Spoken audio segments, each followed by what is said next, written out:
All right, Wolf, thank you very much for taking your time meeting up here somewhere in Germany at a charging site that you co-designed, co-developed, I think. Why? To talk about charging and vehicle to grid, kind of in promotion of the Vehicle to Grid Summit that is coming up in Amsterdam. And yeah, before we come to that discussion on shining light on charging and vehicle to grid and the current status of our industry, how did you enter that field? So thanks for the invite, Simon. Great to talk to you.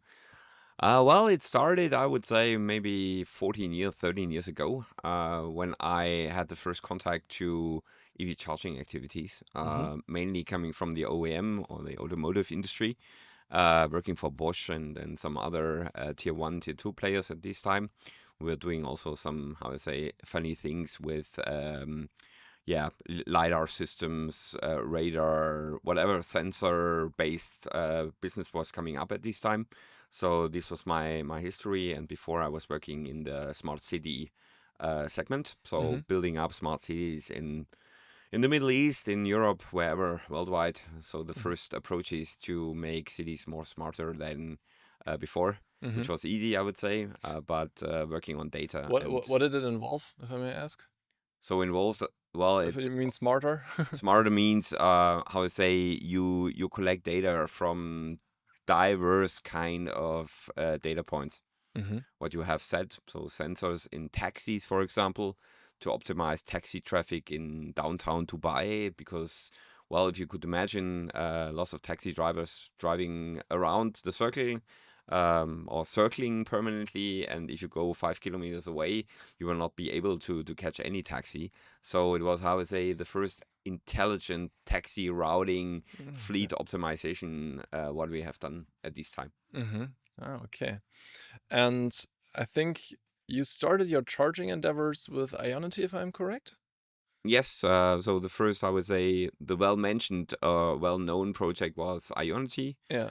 Started in 2017. Nowadays, 8 years old, the company. Well, I was the ramp-up CTO of Ionity, so built the, how is it, the core system which was running for more than 7 years. So last year they changed the backend system as well. Hmm. So they built their own one, but the definition was, I would say, similar to that what we did at this time.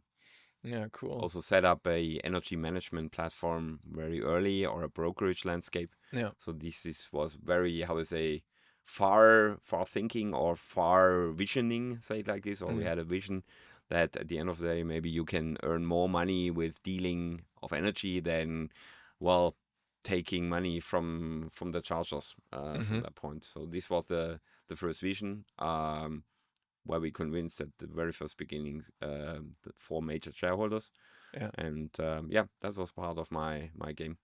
Okay. And now your game is with DXBe, right? Right. Can So you yeah. shine light on the key competences that you provide on bringing e-mobility forward?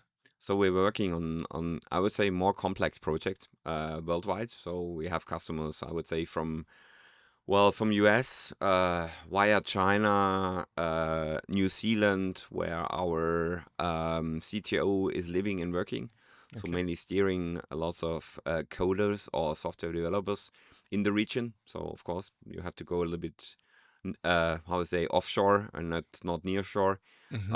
in case of getting the right people for the right projects. Also, we have a software unit carved out, Hmm. and this helps even to start big projects.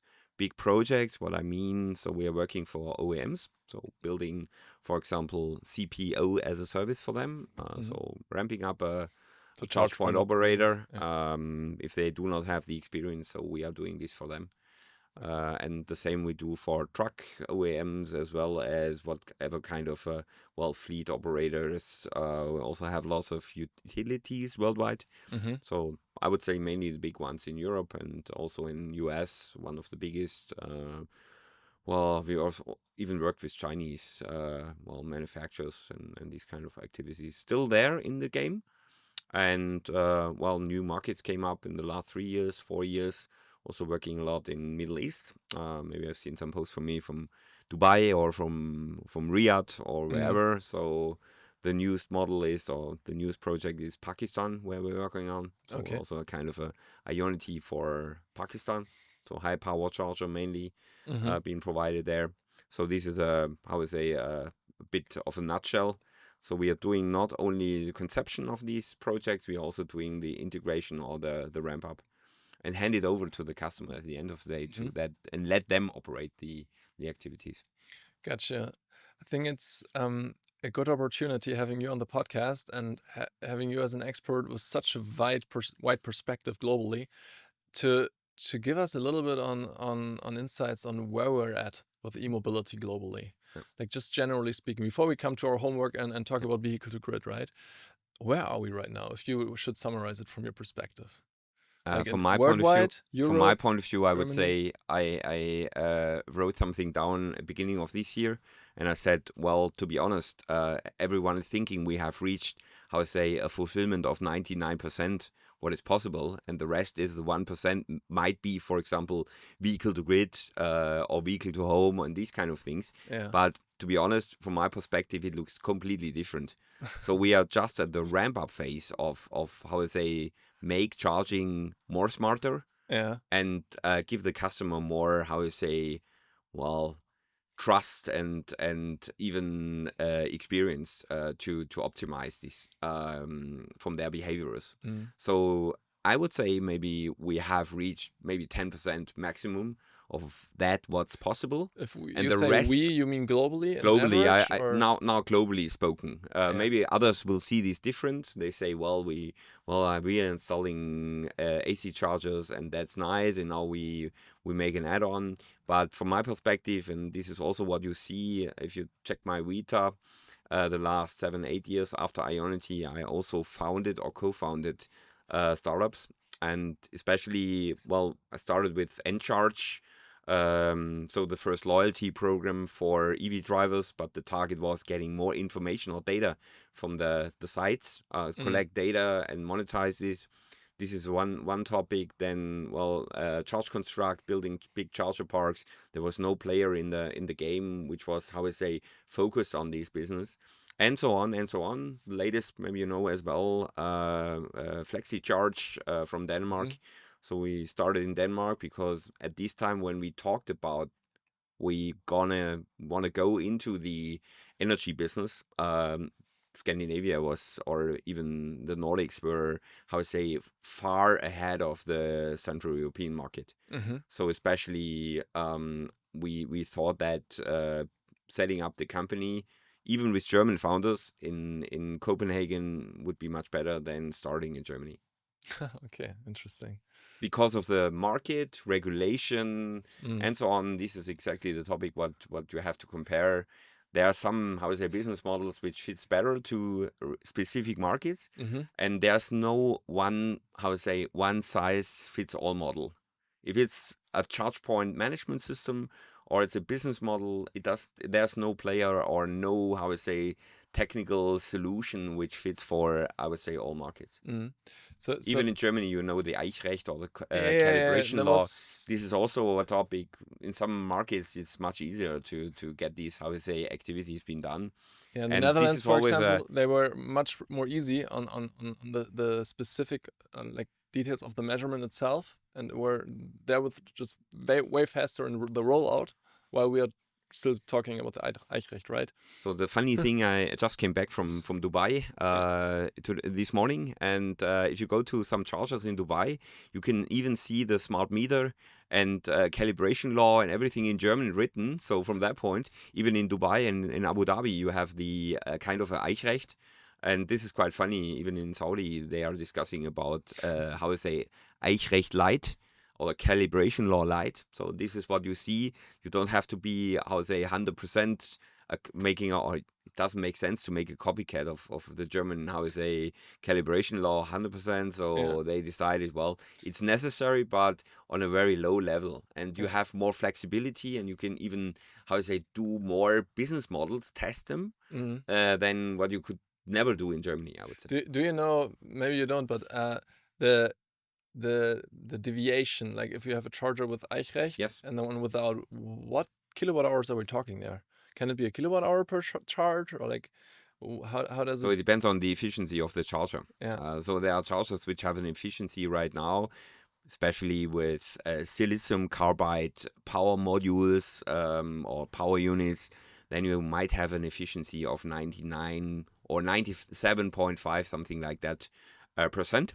So the loss is 2.5 maybe percent of your charging session. Mhm. If you take a look on AC charger, for example, well, the loss is much higher. We are talking even up to 20% or something like that on the charging session. If you go to Wow. AC charger, or you take how to say well, you don't take the German Steckdose to charge. So from that point of view, then you have much higher losses. Hmm. But in average, I would say what we see on AC, the loss is extremely high. Due to the charger, or also due to the power electronics of the Both, vehicle? both, I would say. Because you Both. have So the this. vehicle is not the topic, I would say, and from that point, it's Mm, how I say the charger okay. from the setup. Yeah, interesting. Yeah, and maybe circling back to this question on the global overview of our market. So you said like the world is moving and there is still plenty of room to innovate. How would you, in a couple of brief words, compare the different continents? If you look at China, if you look at the Middle East, you said like a very important market, right? I was also last year invited to speak at a conference there. They are trying to push forward as well. Then we have Europe, the US. If you just pinpoint a couple of key points that stick out from your perspective. So let's start in Europe. Everything is regulated, or in most parts, even over-regulated. Yeah. So if you go into deep dive, well, Eichrecht, also the regulation on vehicle to grid, vehicle to home, smart meter, and so on. So this is how to say the top notch, say it like this. Mm-hmm. In China, you also have this, but on a, I would say, lower level. Mm-hmm. And in, let's take US, also quite complex in parts, in some parts. And if you go to Middle East, for example, make an example, in Saudi Arabia, if you are an EV driver, you don't pay for energy. So energy is for free.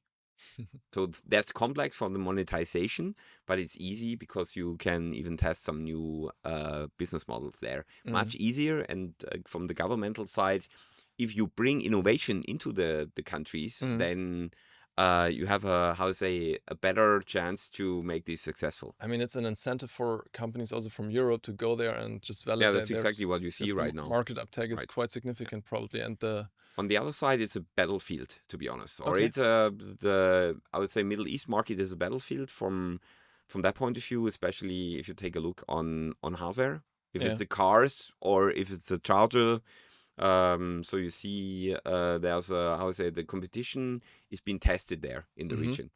And this makes a little bit the difference that even, well, Chinese OEMs are bringing cars to Middle East in mass, and it's good to see how they tackle, for example, the local general distributors, Mhm. how they initiate them to bring the cars into the market. That's easy to see if you take a look, deep dive. Mhm. Also monetization of power.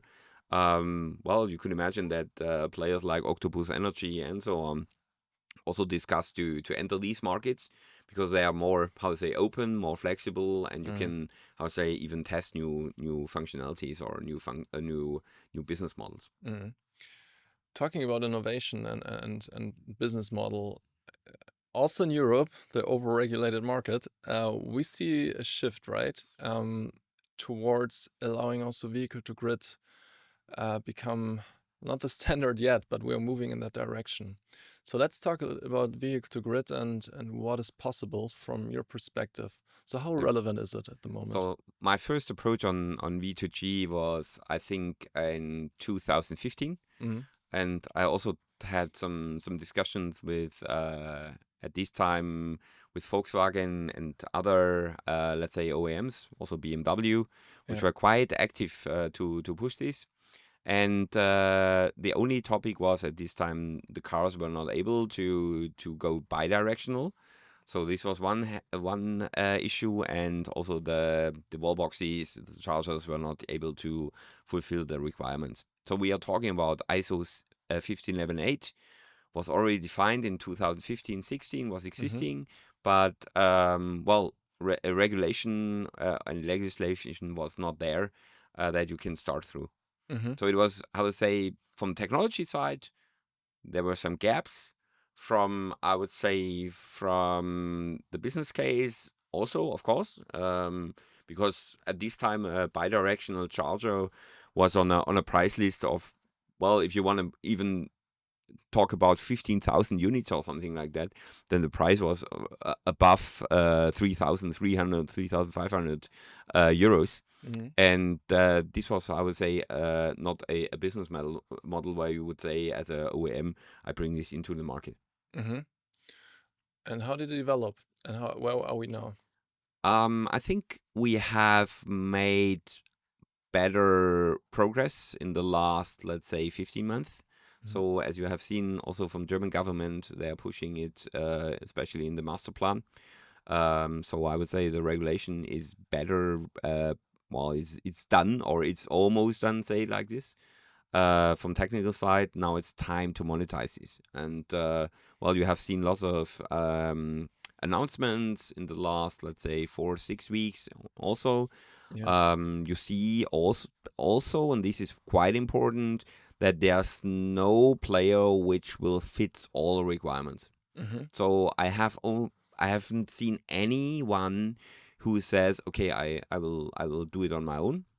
I will be sole provider for that. Yeah. So maybe except if you go to UK and talk to Octopus Energy, they are building these kind of ecosystems. But if you go to Germany, for example, in comparison, all the major OEMs or even providers like Volkswagen, Eli, if you talk to E.ON, and they have partnered with Mercedes and BMW, Mm-hmm. and that's, or MB Box is also a player in TMH. They're all looking for partners or partnerships. So that's what we see, that I think the ecosystem of, let's say, automotive and well, utility or energy is growing together or Mm-hmm. coming together, because nearly all of the players in the market have learned they have to partner to become successful, Mm-hmm. So because it's too far away in pieces yeah, I of the gotcha. core business model what they So, are thinking about. yeah, I gotcha. So looking forward to the Vehicle to Grid Summit, which will happen in Amsterdam soon. What do you think will be the topics that are discussed on bringing the network, the competences closer together, which is also the ambition of the battery expedition, right? To inform our peers on what are the points that need to be discussed at the moment to get ahead. So I would say the technology part is not that relevant as it was over the last years. Mm-hmm. Now we are in the phase of how to monetize this. Mm-hmm. And well, we have heard some announcement about, well, you can make 900 euros per car per year or whatever, or per month even. You can make money with a car. Yeah. Well, I'm a little bit skeptic, or very very skeptical, because I haven't seen anyone with a end-to-end concept or an end-to-end business model right now, where I would say, okay, this has some value what you bring to the customers. At the moment, it's, how I say, a divided world. Mm-hmm. So what happens, for example, if you are driving a BMW today and tomorrow you change to a Renault R5 or whatever, can I take my settings on my wall box, which I've bought, for example, from Volkswagen, now running on a completely different model? Can I move this or take it with me, or do I have to invest in another new hardware? So this would be a nightmare, I would say, Mm-hmm. for the customer, for the end Yeah. customers, to understand what's necessary to become, how I say, successful in this. Yeah. And Otherwise, the customers is, even if they say, okay, I have made the wrong decision to choose this player, which is supporting me, and yeah. it's not working, then he will not jump permanently. It's Mm-hmm. like, I would say, what you have also in the charging industry. If you drive to a charger twice or three times,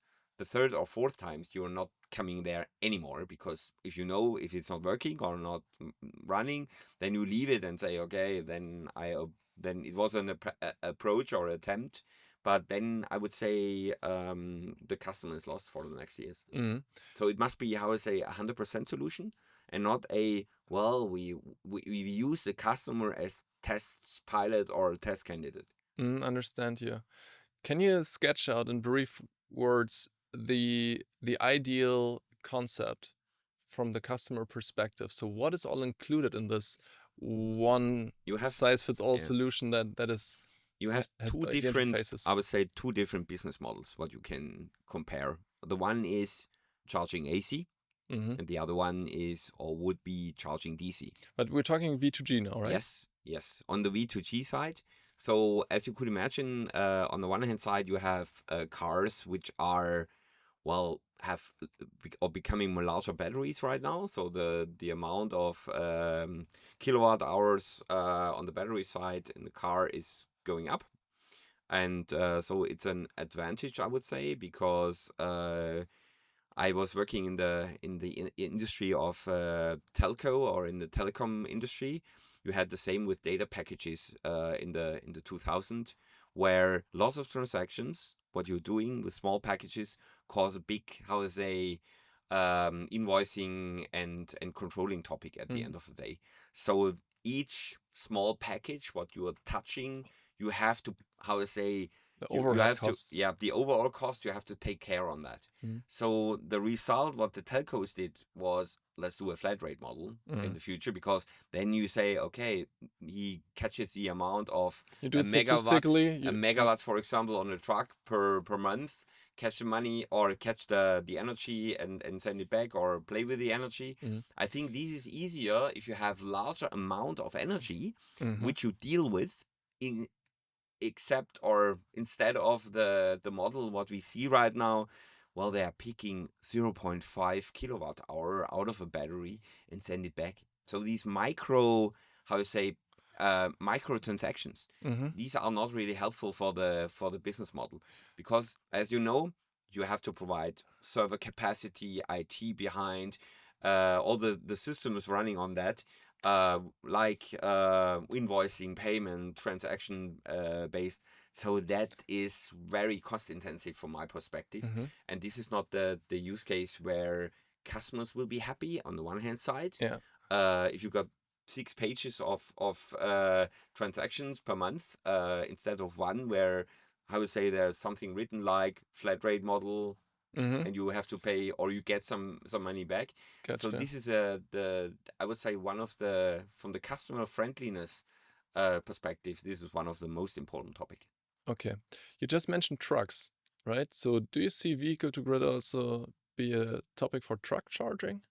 Yes, because, as you know, at especially on the weekend side, you have some times where trucks are not allowed on motorways. Yeah. So that could be an opportunity to, how to say, use them as a parking battery, a park battery. Interesting. So a And whole new there you can take the energy out and you can send it back, even if from Saturday to Sunday or something like that. If you know the driver is leaving in at 4 a.m. Monday morning, the battery is already loaded or and there you have the recharged, capacities, and they right? have the capacities. So from that point of view, I think even with battery buffered, or let's say storage, you Yeah. have a little bit more flexibility, instead of we are touching the small customers. And that means also, well, you as an end customer, you want to be always flexible. You don't want to take a look on, oh my, so the energy provider is taking Yeah. at the moment energy out of my car. So I don't have I want to drive simply to Hamburg. It's here 50 kilometers, Yeah. For and the I do not have the opportunity because I have to recharge somewhere. yeah. So this kind of, how to say, secureness, what the customer is looking for, they don't have with these cases. I mean, they're looking for the opposite, right? Exactly. They look for stability, they look Yep. for planability, and yeah, I find this very interesting. E-mobility in the trucking sector. So this opens up a whole new business case for trucking companies then as well, So right? especially if you think about big batteries like from the E-Actros from Daimler, well, you're talking about 500, 600 kilowatt sizes, and this is, I would say, one of the use cases where you can say, okay, let's take 100. This would be in the, I would say, in the cases what I have seen right now on the car side, on the EV side. If for example, a provider is taking, I would say, only half a kilowatt per Mm-hmm. car, then we are talking about 200 cars. That means 200 transactions instead of one Yeah. transaction. Yeah. So I think this is one use case where you have to go deep dive a little bit more. Yeah. The mass Interesting. market is also, from my perspective, last point on that, Yeah. very critical to address, because you are talking on the end customer side.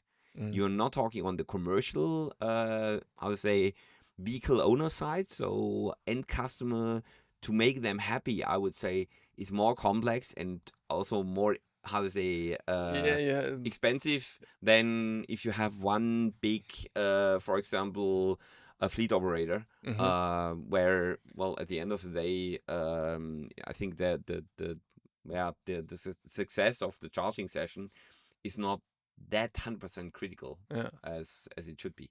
Yeah. I'm really curious what we'll discuss at the Vehicle to Grid summit. Very interesting topic. So on the battery expedition, I asked 3 key questions to all the guests, all the leaders that are here in this format. And that is the challenges, the potential, and your call to action to get Europe ahead in terms of e-mobility and batteries. So I would also like to ask the questions to you in the realm of vehicle to grid and charging. So let's start off with a negative point, the challenges. If you would pinpoint a couple of bullet points in brief, what are the challenges that are holding Europe back? I would say also kind of a technology openness discussion we are still having, also Yeah. in Europe. It's not only in Germany. Talking about, I would say, other alternatives which are, from my perspective, not in the market right now. So we have Ooh, seen the yeah. H2 activities combined with storage Yes. and so on. So we had a reduction of, I would say, 20% of the H2 stations in Germany, and in some other countries. You have seen also already zero H2 charging opportunities, like in Austria or in UK, where it's been gone. So I would say from the medium you have to go, then EV charging is the only one what you can trust in, or you have to take care on. This is one topic from my side.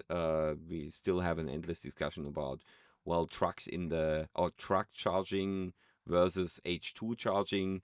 So to be honest, So they both have, the truckers have resting times. So from that point, it will not help you if for example, the H2 will the session will be ending after maybe 10 minutes, and on the charger side, EV charger side, maybe 45 minutes on a new truck. I would say the current generation. So you have to wait as a truck driver until you have or you had enough sleep or your resting time ended. yeah, I So gotcha. from that point, So I would say, clear. So summarize. There's a clearer discussion. Like yeah, it must be technology clear clearance that. is, I would Yeah. say, Yeah. the Yeah. topic Yeah. what well, you can discuss, but it's getting Sure. better. Sure. But I Even mean, on on some events in the past in Germany, there were some, how was it, better, how was a signals being yeah. sent out from governmental side to the industry. So that's what most of the, how to say, players which are working on this, that's what they are looking for. Gotcha. Yeah. So going ahead in one direction, building up on batteries, I guess. Right, not jumping 5 steps ahead and 6 back, and the next day 4 ahead And and to the left and then 2 to 2 the right, back. and Yeah, that's it. You can even yeah. make it like No, you're I know driving what on the you mean. motorway, and, well, you do not know, should I go off road somewhere at the right side on the motorway, or should I go on the left side close to the, how to say, Yeah. to the walls or something like that. So this is exactly what Yeah. should be steered, I would say, a Mm-hmm. little better.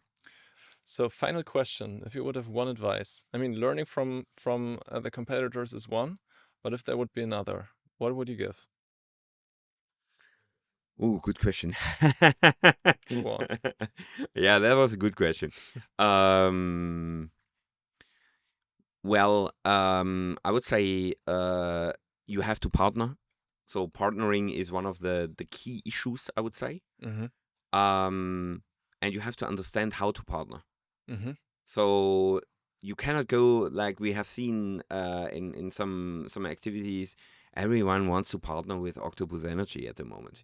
If you go, I've seen so many announcements with from even from charge point management system providers, from utilities, where I would say even this is competition on the OEM side and so on. So, well, I would say you have to also think a bit, I would say, outside the existing things, because as you could imagine, the company is partnering with Octopus. I don't want to say that they are blind, but from that point of view, I would say, especially on the energy side, they are blind, and this could cause also, I would say, dangerous situations to lose, I would say, the customer at the end of the day, Mm-hmm. because, well, if you cannot provide the, how to say, the interfaces to cooperate with these players, then it's getting a little bit critical. Okay. So cooperation is mainly, how to say, successful if you keep your customer on your, how to say, into your books and not send it away to a partner. Okay.